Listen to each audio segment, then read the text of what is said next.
El experimento del sueño ruso, pero la versión real, gritando de terror. Aunque muchos conocen la famosa creepypasta del experimento del sueño ruso como una historia de terror ficticia, pocos saben que hay un trasfondo real que la inspiró. Durante la Guerra Fría, tanto Estados Unidos como la Unión Soviética realizaron experimentos extremos con privación del sueño y drogas psicoactivas en humanos, en algunos casos con resultados catastróficos. El gas que evita tener que dormir.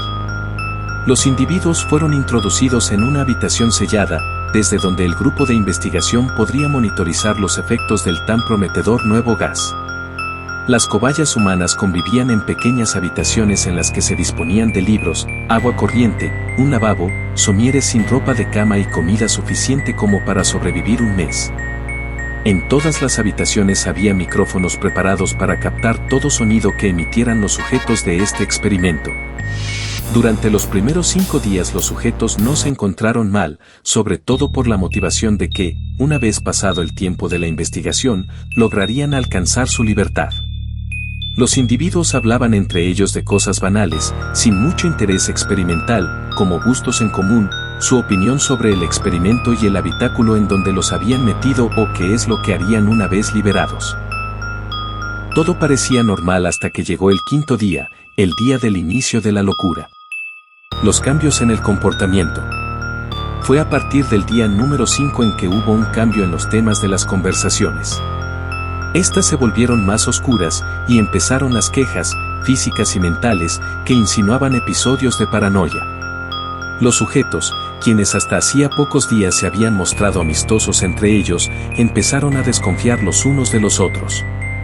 Las sospechas empezaron a aparecer y, para evitar cualquier tipo de información que se usara en su contra, dejaron de hablarse y empezaron a actuar de forma extraña.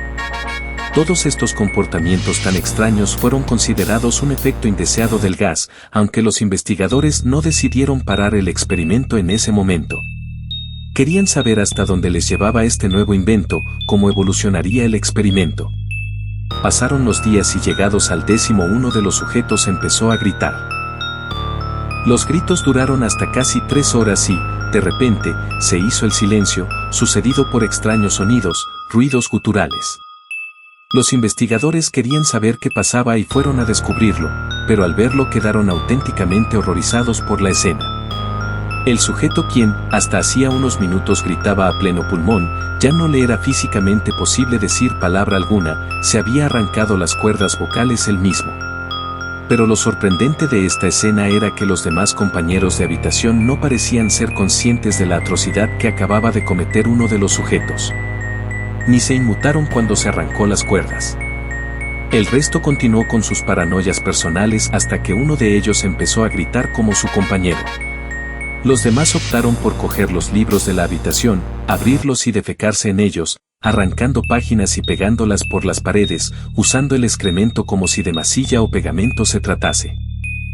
Entre los días 10 y 13 los sujetos permanecieron en un tétrico silencio. No decían ni una sola palabra, ni siquiera para hablar de sus paranoias personales, ni tampoco se oían gritos.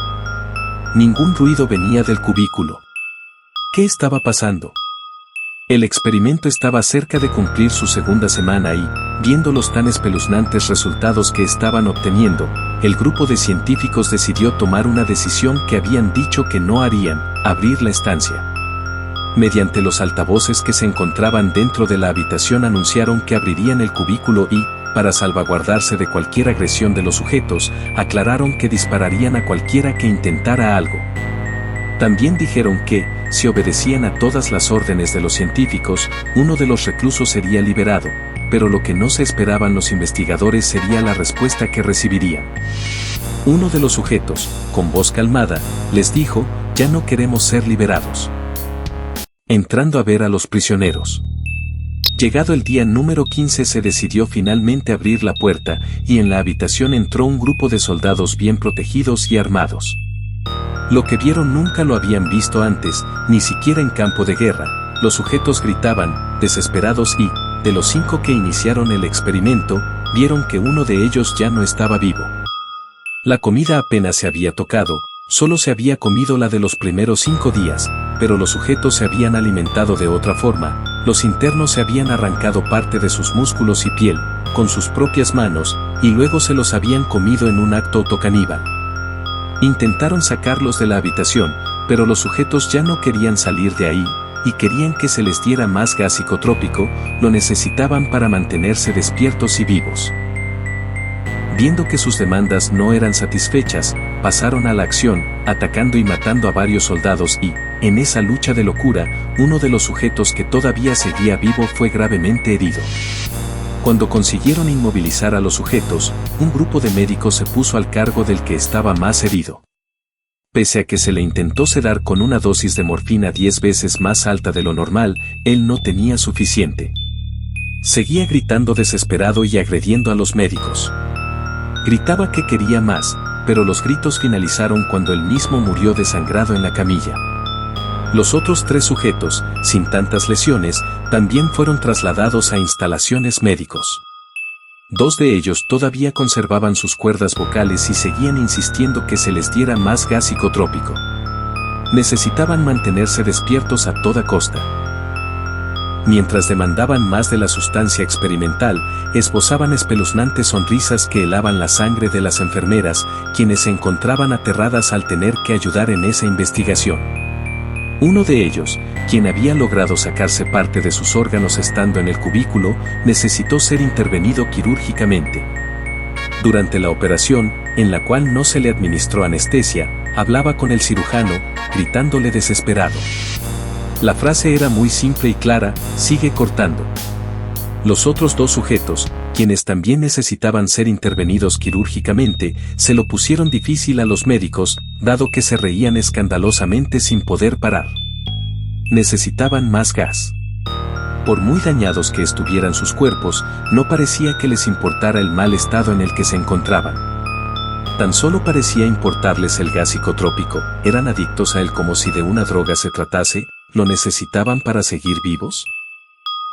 Para resolver estas incógnitas, y aprovechando que algunos sujetos podían hablar todavía, los investigadores les preguntaron el por qué. Su respuesta: debo mantenerme despierto.